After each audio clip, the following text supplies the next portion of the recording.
talking about the future outlook of AI in HR in the age of AI rather. So, looking ahead the next couple of years, what will HR as a function look like in another 5 to 7 years? What do you think? So HR would be more of like, you have to understand that certain things which you're doing today in the manual way, or you're possibly using very rudimentary tools. Right. So those tools will be completely gone. So you will have all those things done through AI tools. In fact, some organizations have already moved into it, and the others would definitely in the next 4 to 5 years would move into it. Right. So there your core skills will come to play. Right. So as an HR professional, your core skill of becoming a business partner would come to play. So you would no longer be able to survive without knowing the business. Okay. So you will have to know the business. If you have to speak the language, you have to know the business. And if you don't know the business, you can't speak the language. Number one. Number two is, let's not forget, you would deal with people and you would also deal with systems. So you'll have to know the jugglery between the system and the humans. Right. So all said and done, you're not going to work only with humans and only with technology. You would be dealing with both. Now, the percentage or the allocation of it can change. Days are not far away when you're going to work with robots. Right. Days are not far away when you would work with even more advanced technologies. So you have to, as a HR professional, understand that what is the composition of the team that I'm going to manage, which has people who are humans, which has bots, which has robots, and which has some other technological enhancements. So how do I manage this entire thing? And it's an orchestra. So a HR professional would play the role of an orchestrator. So you have to orchestrate this entire thing and move forward and see to it that there's a business need which has been fulfilled. There's a business demand which you are catering to, and also understanding that you are playing the role of a catalyst. So I think that is what is going to be the role of HR as we move forward. Right. So just to understand this a little more, so let's say currently a team, a company which has, let's say 50 people in the HR team. By another 5-6 years, do you think that 50 is going to reduce, or? So it's not a straightforward answer, that whether it will reduce, or the most common answer if you ask anybody, 9 out of 10 would say that yes, it will reduce to 10 or it will reduce to 5. But I think that's not the right answer. So I see it in a very different lens. The lens that I see it is that what is the volume that you're managing? What is the kind of business that you're doing? What is the kind of opportunities that you're creating for your people? Right. So based on that, the numbers can even increase. So if you have AI champions, so tomorrow from 50, you may have 75 AI champions who are actually working on larger scheme of things rather than shorter scheme of things. Like I'll give you today's example only. Like in today's world, while you read the newspaper that 30,000 jobs lost, just browse to the paper and you'll say that 15,000 jobs created. So it's a situation which is happening both ways. It's a balance. So there is no direct answer to this, as that a 50-member team will reduce to 10-member team or a 20-member team. It all depends upon is how well are you equipping, how skilled are these 50 people. Right. So if it is skilled to manage a larger scheme of things, so why 50? You may need 75, you may need 100. Right. Like, in fact, you may have an organization which is completely augmented by these specialists, and maybe in future you don't call them HR.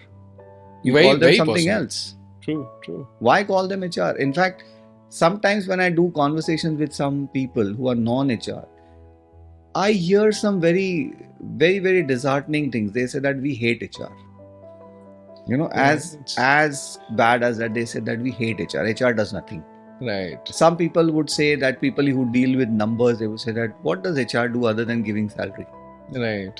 Whereas they don't know that HR doesn't even pay salary. That has been done through the payroll. Right. So, but that's how it is. So now if this is the scenario that we are living in, and if you are not able to bring in those aspects into life, which is more to do with running the entire business with a lot of energy, with a lot of freshness, with a lot of business continuity, then it's going to be difficult for HR professionals. Right. So I personally see that is when I walk into the office, I see that I am not only restricted to my job of only completing the life cycle. Right. My job is to see that an employee who's in the company, I have to take care of that holistic work for that particular individual, whether it is wellness or whether it is development or whether it is grievances that would be there, or whether it would be anything else which is undefined.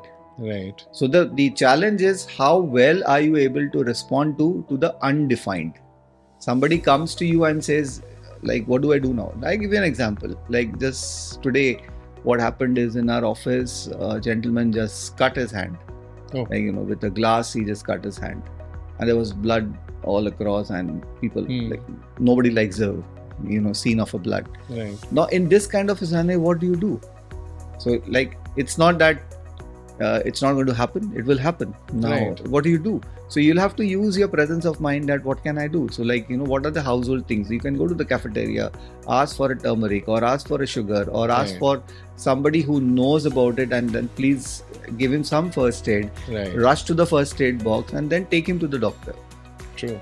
Now, all these things are what? These are human. Will you Of go course. to an AI tool and say, my hand is cut, what do I do? You won't. So True. this is something what you need to do that time. True. So there are certain things which is like, you have to do it at that spur of the moment. You Right. have to be spontaneous. And if the spontaneity is not there, you've kind of missed the bus. That's the bus. Interesting. So it brings me to my next question where, senior leaders again, do you think their role is going to change as well? I mean, we spoke of the hierarchy and of course the leaders, but what is next for leaders who are already there? Are they, probably going to become data scientists or HR scientists or strategists or, maybe culture champions for that matter? So it's a combination of all, like, Yeah. so it is not that they will become a data scientist or Right. or some other flashy names. Right. While they do that in their job, it is fine. But one has to realize that, what is the core function that you're dealing with. So your core function or the business need that you're dealing with is to see to it that your business operates. Right. That's the most important thing. Now, if that operation has to continue, so I'll go back to what I mentioned just some time back. So here you have to understand what are the elements that you're working with. So it is not only the human aspect that you're dealing with. You're also dealing with technology, you're dealing with market conditions, you're dealing with competition, you're dealing with regulatory, you're dealing with compliances. So you're dealing with a lot of things around you. Right. And in that, you'll have to see that how this business continuity continues. So that's why I said that, one has to understand that how can I be a strong business partner. Now, that business partnership does not necessitate that it has to be HR only. Right. What if somebody is in marketing? The marketing guy has to know that what is working. In today's world, what is working is a digital space. Now, in the digital space, what are the things that I can do, which is going to give me revenue to the company? At the end of the day, the company operates on top line and bottom line. Right. So everybody plays a role into it. Nobody can stand up and say that I don't play a role in the top line or the bottom line. Yeah. Right. It's not that it's a job only of the sales guy. Everybody has to do it. Only then it goes forward. So the entire paradigm shift is happening on that, is that whether you are able to understand the business and contribute to the business. Right. That's ultimately The core. Absolutely. Now, talking about you, Joy, you've led HR across multiple industries, multiple domains, 30 years, 3 decades in the industry, really long time. What advice would you give to organizations that are just trying to adopt AI in their systems, at least from a L&D or an HR perspective, at least? So most important thing is we have to realize that any kind of a technology usage or adaptability needs both aspects. One is it will be successful, which is great. You'll feel happy about it. Right. But one organization also has to realize it will also fail. So Right. one needs to understand that, people don't want to accept failures. Right. So as organizations, you have to understand if it fails, what do I do? If it fails, what action do I take? So I think that's most important, and all organizations need to look into that aspects. Number one. Number two is all organizations who are thriving to become really from being just an organization to the best organizations or the better organizations. So they have to realize that you cannot be operating on a single orbit forever. Right. So the universe itself is also changing. So you Right. cannot be on that single orbit. So your orbit has to constantly change depending upon the need that is there. The business need, the environmental need, the people need, everything has to be there. And you have to be more adaptable to it. I think the Right. adaptability quotient for organization also needs to increase. What has happened today is, if you look at any industry or any business, people just want to move fast. People Right. just want change. This is not working, replace. This is not working, replace. This is not working, replace. How long can you do that? At some point of time, you would have to understand, okay, this is not working for a reason. So Right. let me understand the root cause of the reason, tackle that situation, and then move forward rather than just replacing it, which is not making any sense. True. Thank you for sharing that. I think it's going to be a learning point for a lot of people trying to put HR AI into their systems. Yeah. If you had to summarize in one sentence, AI and HR is a friend or a foe, what would you say? It's definitely not a foe, for sure. Okay. And whether a friend or I would say a partner is something that, I'm okay to accept what, but definitely not a foe. Right. So that is for sure. So friend, yes, definitely, and you have to friend it, or you can also say that it's a good partner for you. Right. So if you are able to partner with it, it will give you fantastic result. Right. And if you are not able to partner with it, and if you don't want to accept it, unfortunately those days are gone. Right. So the earlier you partner with it, the earlier you befriend it, the better it is. Yeah, it won't get a chance to become your foe unless you intentionally make it to.